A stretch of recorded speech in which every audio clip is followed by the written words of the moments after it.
गीता जी में वर्णन किया है मेरे ठाकुर जी ने, गीता जी में मेरे भगवान कृष्ण वर्णन करते हैं कि तू कर्म करे जा, फल की चिंता बिल्कुल मत कर, तू तो अपना काम कर।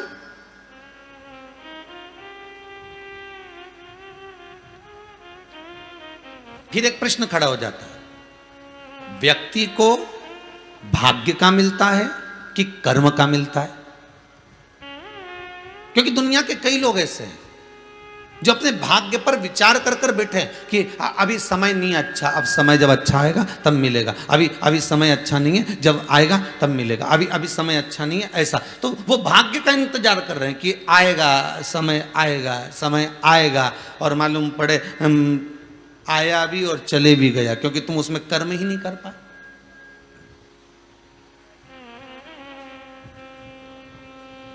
और कई कई ऐसे भी हैं जो कर्म कर रहे हैं पर भाग्य प्रबल ही नहीं हो पा रहा, रोज दुकान खोलता है पर भाग्य प्रबल ही नहीं होता है। प्रतिदिन दुकान खोला भी सरी, व्यापार चलाया भी सरी, पर कोई फल ही नहीं। कजन कितने व्यापार बदल कर भी देख लिया, फिर भी फायदा नहीं, कर्म तो कर रहा। फिर मन में आया कि कर्म का मिला कि भाग्य का मिला।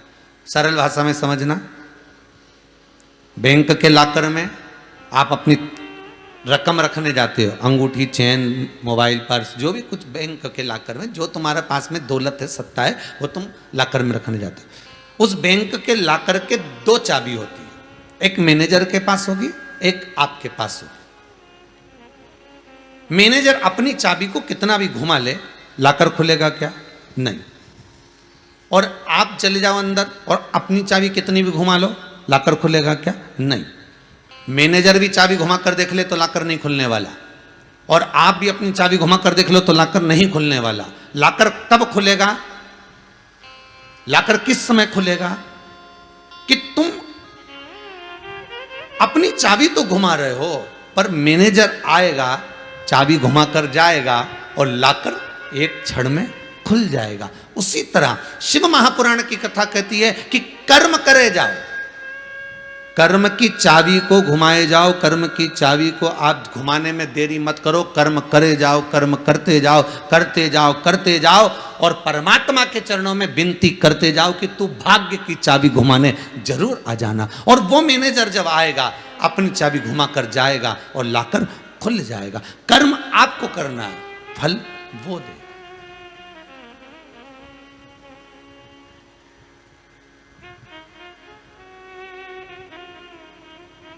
हमें याद है एक भोपाल के कोई न्यू मार्केट के कोई भाई आए होंगे और वो कहे, गुरुजी हमने तो कपड़े की दुकान डाली थी, फिर क्या हुआ? तो वो चली नहीं, और इतनी विनती करके गए, तब हमने भगवान को प्रसाद भोग सब लगाया, सब सारा काम भी करा हमने, और 15-20 दिन चली, फिर चली नहीं। फिर हमने जो है वो दुकान बंद कर दी, फिर हमने दूसरी दुकान डाल ली। अच्छा, फिर पर हम क्या करें गुरुजी, हमारा तो भाग्य बेकार है। 15-20 दिन तक तो अच्छी चलती है, उसके बाद नहीं रहती, तब अच्छी चलती है, उसके बाद में तो दुकान ठप हो जाती है।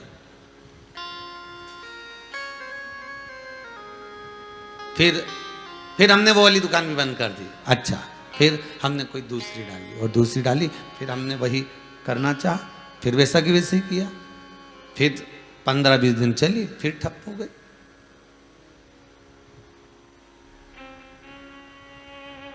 कितना सुंदर प्रसंग है। एक गुरुजी ने अपने चेलों को कहा, ये लोटा लेकर जाओ, 50 फीट खड्डा खोदना, पीने का पानी लेकर आना, जाओ जरा। अब 2 चेले थे, दोनों गए, एक ने इधर खड्डा खोदा, एक ने उधर खड्डा खोदा।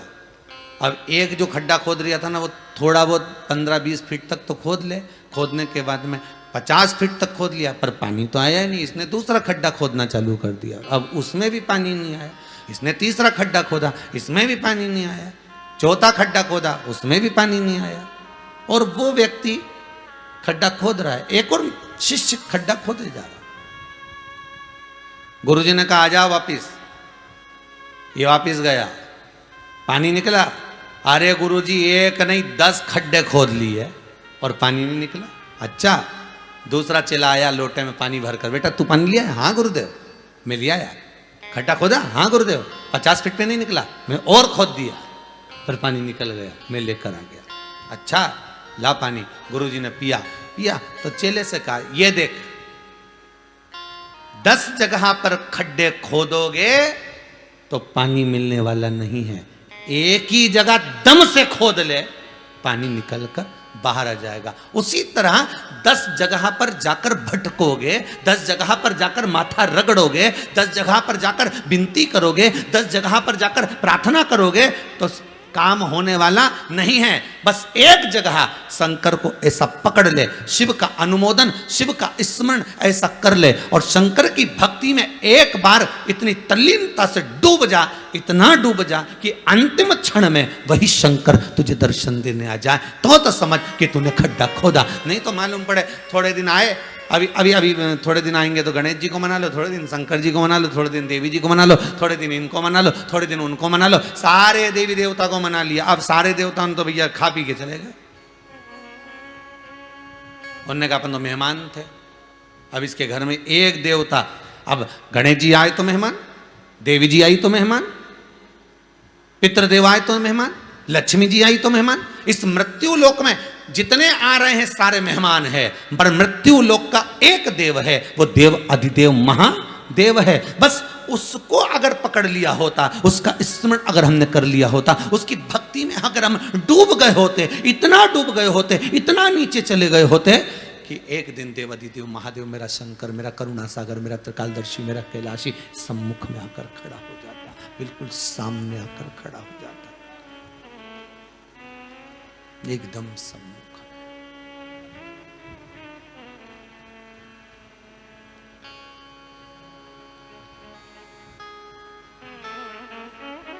फिर कहीं चित्तवृत्ति कहीं जाए ना, मन कहीं जाए ना, विचार कहीं जाए ना, सामने खड़ा हो। विदुर जी की धर्म पत्नी बाल्यावस्था में पारसंवी कह रही है, विदुर जी की धर्म पत्नी पारसंवी कह रही है, मां अगर हम पूजन करेंगे, इसके मां अगर हम पूजन करेंगे, और यदि हमने पूजन करी और पूजन करने का, शंकर जी के पूजन करेंगे तो इसका फल कब मिलेगा? मिलेगा कब?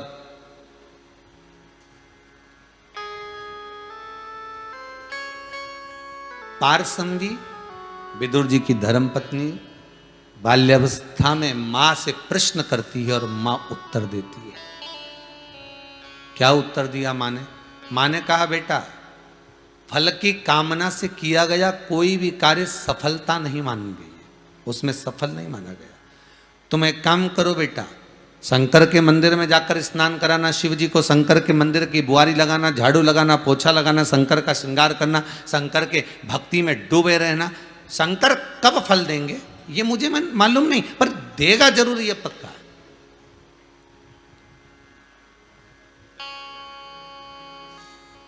पूजा अर्चना, भजन, कीर्तन, स्मरण, दान, पुण्य, सत्कर्म, ये कभी खाली नहीं जाता, कभी खाली नहीं जाएगा। आप अगर आज ये आजीवन भोजन भंडारे के सदस्य बन गए हो और आपने आजीवन भोजन भंडारे की सदस्यता ग्रहण कर ली, मान लो आपने 21,000 रुपए जमा भी कर दिए कुबेरेश्वर धाम में और आजीवन भोजन भंडारे के सदस्य बन गए, पर ये केवल भले तुमने अपना नाम लिखा या भले तुमने अपनी तारीख लिखाई कि इस तारीख को हमारा भोजन आजीवन चलना चाहिए, पर केवल तुम अकेले नहीं तरे हो, तुम अकेले को मोक्ष नहीं मिला, तुम अकेले को तारणता नहीं मिली है। अर्थात जितने भी तुम्हारे कुल के होंगे, जितने भी तुम्हारे परिवार के होंगे, उस दिन अगर भोजन बन रहा है, ब्राह्मण अगर भोजन कर रहे हैं, संत साधु सन्यासी तपस्वी साधक राहगीर अगर भोजन कर रहे हैं, तो उसका फल प्रत्येक जीव को मिलना है, उस कुल के व्यक्ति को प्राप्त होना।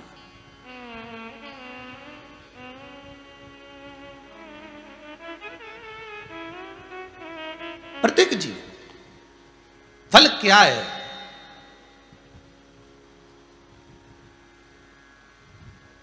रोज एक ही बात लेके मंदिर में चले जाते हो, हे भगवान छोरे को 10वीं में पास कर देना भगवान। भगवान बोले अच्छा छोरा हुआ, इसको पैदा करके ही हम परेशान हो गए। भगवान भी सोचेगा, जब से 10वीं में आया है पढ़ता खुद नहीं है, और देवता उनको दिया लगाती उसकी अम्मा, दिया लगाए उसकी माता, और जब आए दिया लगाने तब एक ही बात के छोरे को 10वीं में पास कर देना। तो भगवान ने कहा कोई बात नहीं, कोरोना महामारी आने वाली है, सबको एक साथ पास कर देंगे, भले पढ़े चाहे नहीं पढ़े।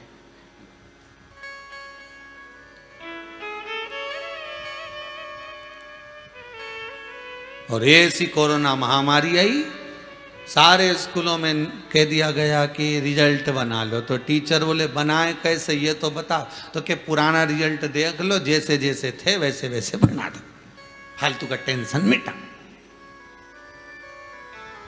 अब विचार करा कि आखिर हमारा इतना अच्छा रिजल्ट कैसे आ गया। और नहीं तो मालूम पड़े 10वीं की बोर्ड की परीक्षा देता, सीबीएसई कोर्स की परीक्षा देता, तू पढ़ाई करता, और जब रिजल्ट तेरा आता तब 4 दिन पहले से रोटी छूट जाती अखबार में देखने के चक्कर में कि आज रिजल्ट आने वाला है, आज रिजल्ट आने वाला है, आज रिजल्ट आने वाला है। 25 नारियल तो तू हनुमान जी के फोड़ी आती, और ना जाने शंकर जी को कितना लोटा पानी चढ़ाई जाती। रिजल्ट आने वाला है, बस 2 दिन बाद रिजल्ट आने वाला है, 4 दिन बाद रिजल्ट आने वाला। और सबसे ज्यादा रिजल्ट की जो सबसे ज्यादा रिजल्ट की प्राथमिकता है वो केवल 10th और 12th, 10वीं और 12वीं। बस इनका रिजल्ट देखने के लिए तो माता पिता भी तरसते हैं, बाकी के 9वीं 11th ये सब चलता है, पर जो 10वीं का और 12वीं का रिजल्ट है उसको देखने के लिए तरसते कि अब क्या होगा। वो तो ना जाने कितनी माताओं ने दिया लगाया होगा शंकर जी के, ना जाने कितना लोटा पानी चढ़ाया होगा, और छोराओं ने जा जाके ना जाने छोरियों ने कितनी भगवान शंकर के मंदिर में झाड़ू पोछा करा होगा। तब शंकर भगवान ने कहा कोरोना महामारी आ गई, इन सबके निकाल दो, एक खेप का तो पास कर दो, इनके निकालो सब।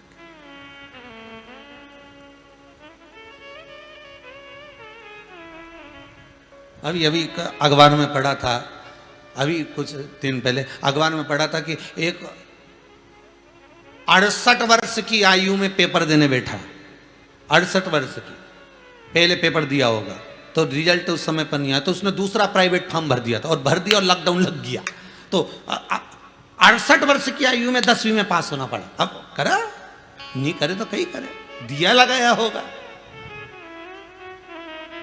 नहीं करे तो क्या। सुनता है। इससे पहले वाली कथा में कहा था चोर भी अगर दिया लगा रहा है, भगवान को अगरबत्ती लगा रहा है, भगवान उसके लिए कर रहा है। अगर कोई डॉक्टर है उसके लिए भी, पुलिस वाला उसके लिए भी, साहूकार है, बनिया है उसके लिए भी, ब्राह्मण है उसके लिए भी, परमात्मा सबके लिए कर रहा है।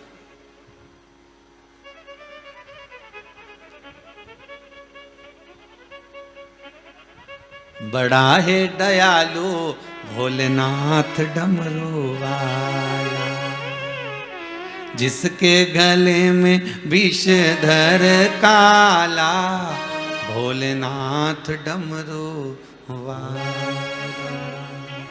बड़ा है दयालु भोलेनाथ डमरू वाला।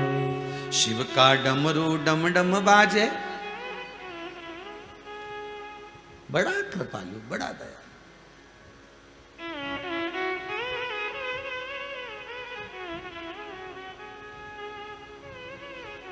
कितना दयालु है, कितना कृपालु है, उसकी कृपा की कोई आनंद की कोई सीमा ही नहीं है।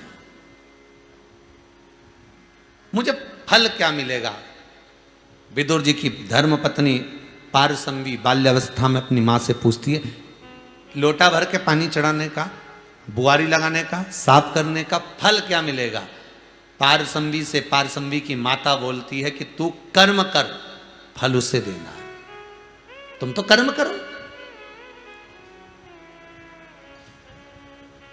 तेरे मंदिर में आना मेरा काम है, मेरी बिगड़ी बनाना तेरा काम है, मैंने मन को तो मंदिर बना ही लिया, मैंने मन को तो मंदिर बना ही लिया, उसमें मूरत बिठाना तेरा काम है।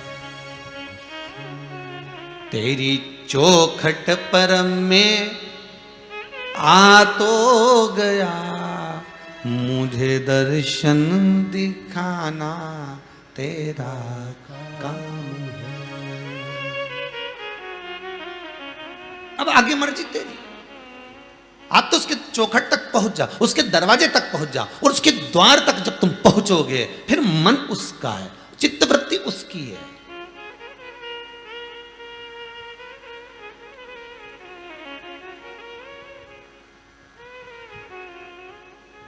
फिर वो दे ना दे ये उसके ऊपर।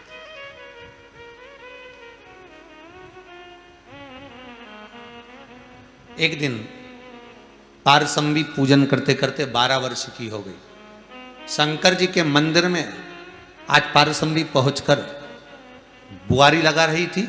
आपको पहले भी कथा में कहा, शिव महापुराण में, लिंग पुराण में, स्कंद पुराण में, विष्णु पुराण में, पद्म पुराण में, अग्नि पुराण में, नर्मदा पुराण में, सारी पुराणों में एक चीज जरूर लिखी है कि मंदिर में जाकर आप बेलपत्री चढ़ाओ ना चढ़ाओ, मंदिर में जाकर आप जल चढ़ाओ ना चढ़ाओ, मंदिर में जाकर आप पूजन करो ना करो, मंदिर में जाकर दिया लगाओ ना लगाओ, मंदिर में जाकर अगरबत्ती लगाओ ना लगाओ। पर सारी पुराण एक बात जरूर कहती है कि मंदिर में जब जाओ तो मंदिर में कोई गंदगी पड़ी हो, मंदिर में पानी पड़ा हो, मंदिर में कचरा पड़ा हो तो उसको साफ जरूर कर देना। कहते हैं मंदिर भगवान की चौखट को जो साफ कर देता है उसके जीवन से ना जाने कितनी विघ्न और बाधा अपने आप साफ हो जाती है।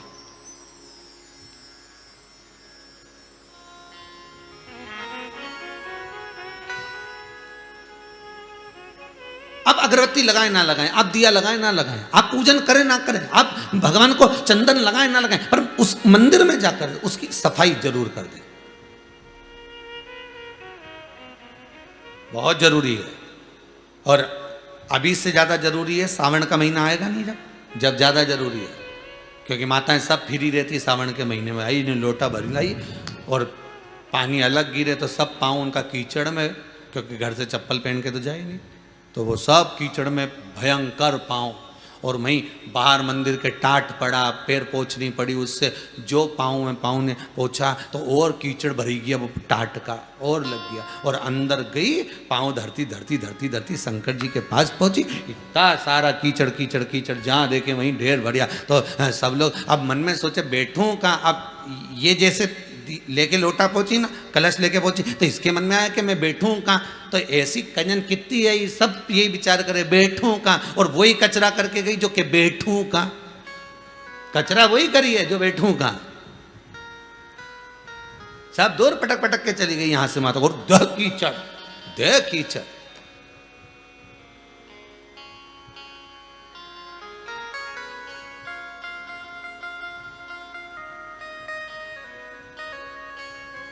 और ऊपर से बचा था तो वो सीवर वाला महाराज ने बता दिया कि काली तिल्ली चढ़ाओ, समी का पत्ता चढ़ाओ, और बचा था तो मूंग चढ़ाओ, और बचा था चावल चढ़ाओ। अब मैं इतना ढेर लगा, और जो जाए काली तिल्ली चढ़े तो दूसरा पानी भी चढ़ा जा ले, यही, और मूंग चढ़े तो और पानी। तो सीवर वाला महाराज ने बोला जरूर है, पर इतना तो ध्यान रखो कि तिल्ली अगर चढ़ाई है तो उसके बाद उसको उठाकर एक कटोरे में अलग तो रख दो, पहले चढ़ा दो फिर उतार। तुम अपने ऊपर ले हो ना, शादी में जाती हो तो कितनी जोरदार तैयार होके जाती हो, है इतना सारा सामान चढ़ा के जाती कि नहीं जाती ऊपर, है कितना सारा सामान चढ़ा के जाने, ढेर सारा पोत पुता के ने बढ़िया जोरदार। तो जब तुम शादी ब्याह में जाओ, ने फंक्शन में जाओ तो इतना सामान चढ़ा के जाओ, तो तुम सोचो प्रदोष का दिन, सोमवार का दिन, शंकर भगवान का श्रृंगार का दिन, तो तुम चढ़ाओ, मना नहीं, पर उतारो भी तो। अब घर आओ तो उतारो भी नहीं उतारो।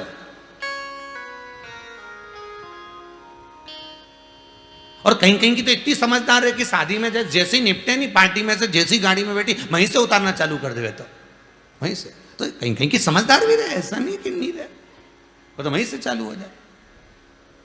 पति बोले भी सकनी बैठ जा जरा, अच्छे से बैठ जा, ये कई करी रे, मारे तो बहुत घबराहट हो रही है, इतनी घबराहट हो रही, इतनी घबराहट हो रही, मारे तो बस की नहीं, और इतना परेशान हो गई, मारे तो भगवान अब घर जाऊंगी ना नीम की उसमें डंडी डालूंगी। तो ऐसा पहन के काय को गई, क्यों गई?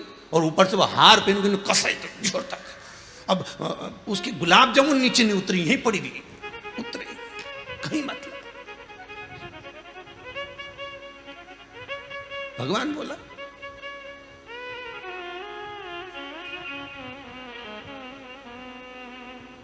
और ऊपर से बचा था तो वो लाइन खींच के डब्बा भरी ली, और मालूम पड़े कॉफी पी रही थी, उसके ऊपर फैन, पीते पीते चिपक गया जोरदार।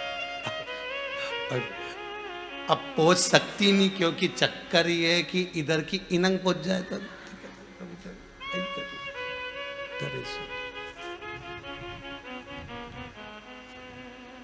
शिव पुराण कह रही है चढ़ाओ, शमी पत्र चढ़ाओ, बेल पत्र चढ़ाओ, काली तिल हो तो काली तिल, जो आप चढ़ाते हो, जहां जहां जैसा जैसा विधान है, जो जो क्रम बताया है वैसा वैसा करो, पर निवेदन है, चढ़ाने के बाद उतारो भी, चढ़ाने के बाद उतार भी, उसको एक पात्र में रख दो।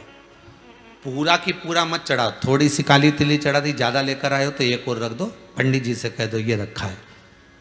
मूंग ज्यादा नहीं, थोड़ा सा चढ़ाया, ये महाराज जी रखा। अब तुमने तो ऊंडे ले जाए ना, वो दूसरी आए ना, पानी ऊंडेल के चले जाने, मैं चिपक गई वो काली तिल्ली पूरी ऐसी। अब भगवान भी सोचे, बताओ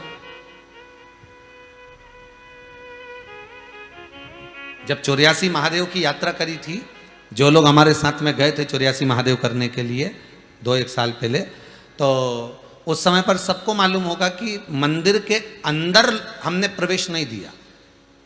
जिस महादेव पे जो चीज चढ़ना थी उसके लिए एक बर्तन रख दिया, पात्र रख दिया, और उसमें आप चढ़ा दो, और वो पात्र शिव जी को छुआ दो, शंकर को।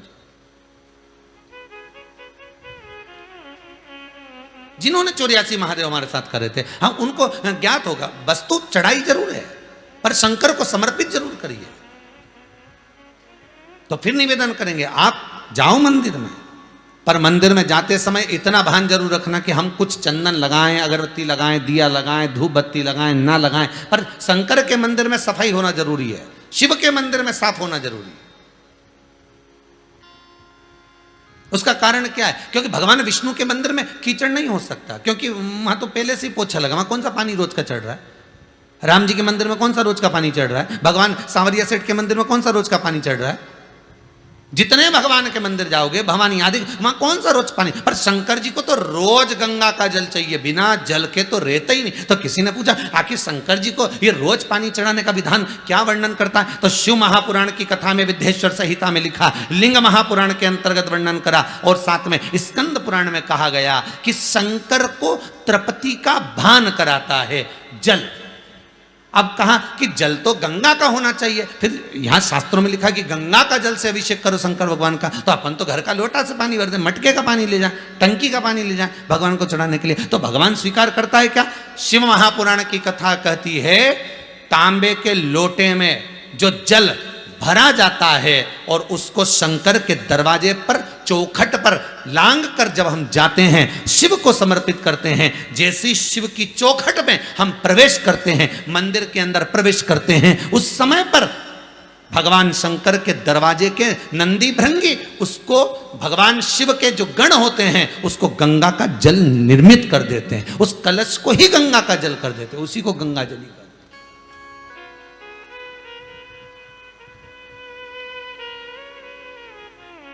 कितनी बार कहा आपको, कई बार कथा में कहा कि घर से पानी लेकर जाओ, पर मंदिर के अंदर नल लगा है, वही बाल्टी रखी है, नल चालू करा, बाल्टी में से भरा, शंकर जी को चढ़ाया। अब यहां शिव पुराण क्या करे कि चौखट में से जब आप जल लेकर प्रवेश करोगे तो वो गंगा का जल बन जाएगा। अब देखिए जरा संवाद, शिव महापुराण का चरित्र स्मरण करिए। चौखट में से, शंकर के दरवाजे की चौखट में जब आप प्रवेश करें, भरा हुआ पात्र लेकर, जल लेकर जब जाएं, तो वो गंगा का जल बन गया। शंकर उसको आनंद से स्वीकार करता है। मेरा ओ घड़दानी, मेरा शंभो, उसको आनंद में स्वीकार करते हैं। अब मैं यहां शंकर जी, वहां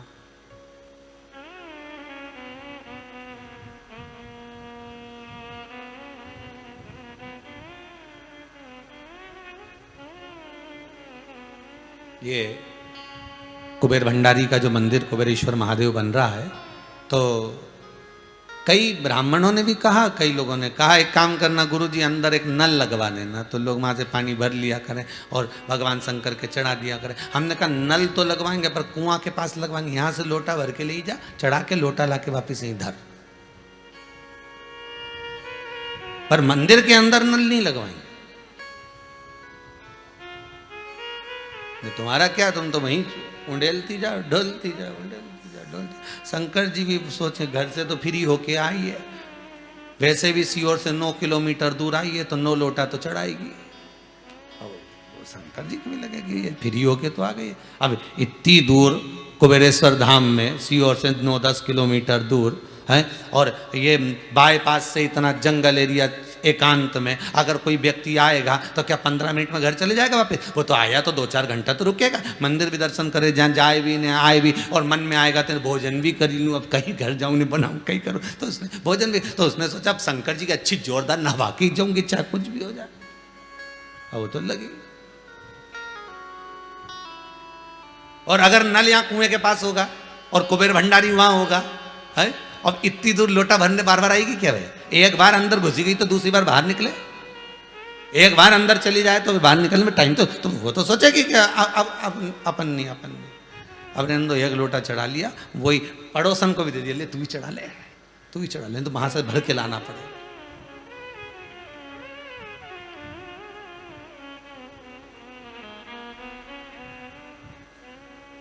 फिर कार्यकर्ता बोले एक काम करो, कुएं के पास में अपन नल लगा दो। हमने कहा काय को लगा दो?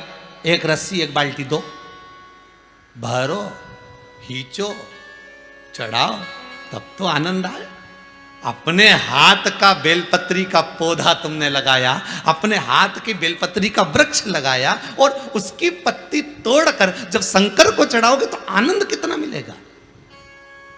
अरे सावन के महीने में इतने बेलपत्री के वृक्षों की पत्तियां लोग डाली की डाली काट लेते हैं साहब, और उसकी पत्तियां अच्छी अच्छी छाटी और डाली फेंक दी। अरे डाली तोड़ने की क्या जरूरत है? लगाया एक पौधा नहीं, लगाया एक पेड़ नहीं, और ना जाने कितने वृक्षों को बर्बाद कर दिया, और ऊपर से कि मैंने शंकर जी को रिझा लिया। शंकर भगवान ऐसे नहीं रिझते। थोड़ा सा अपना भी बल होना चाहिए, अपना भी प्रयास होना चाहिए, थोड़ा अपना प्रयास।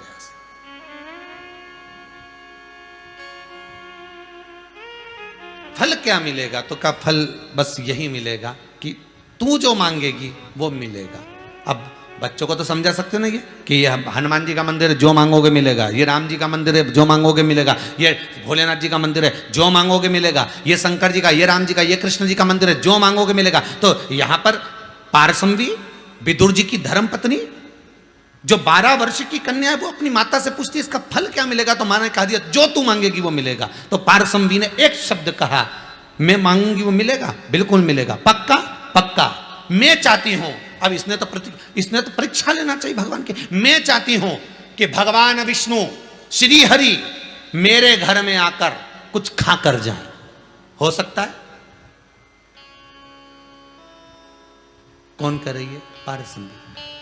12 वर्ष की बच्ची अपनी मां से कहती है, मां तू कहती है कि भगवान से जो मांगोगे मिलेगा। शंकर के दरवाजे पर शंकर की आराधना करने वाले व्यक्ति को जो मांगता है वो मिलता है। तो मैं शिव को जल चढ़ाती हूं, मैं शंकर की आराधना करती हूं, मैं शिव को अभिषेक करती हूं, और अभिषेक झाड़ू पोछा सब मैं करती हूं, पर मैं शंकर से आज तुम्हारे कहने पर मांगती हूं कि क्या मुझे देगा?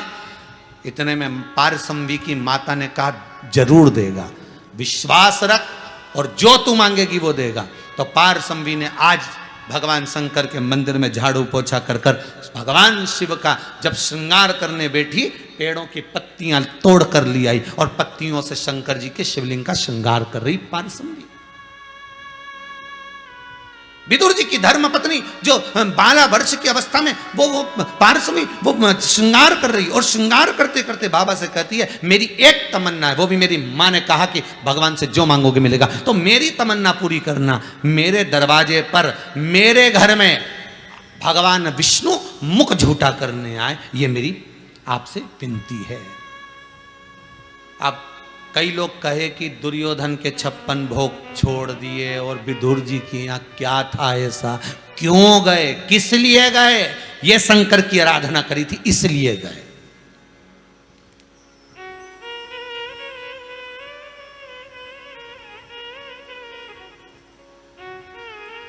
ये शिव की आराधना।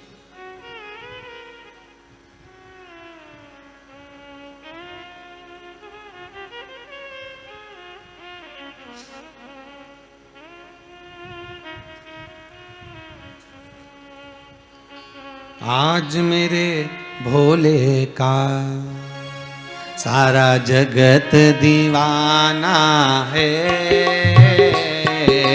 आज मेरे भोले का सारा जगत दीवाना है, आज मेरे भोले का सारा जगत दीवाना है, आज मेरे भोले का शंभो सारा जगत दीवाना है। ओ बिना मांगे मिले सब कुछ, बिना मांगे मिले सब कुछ, ऐसा आज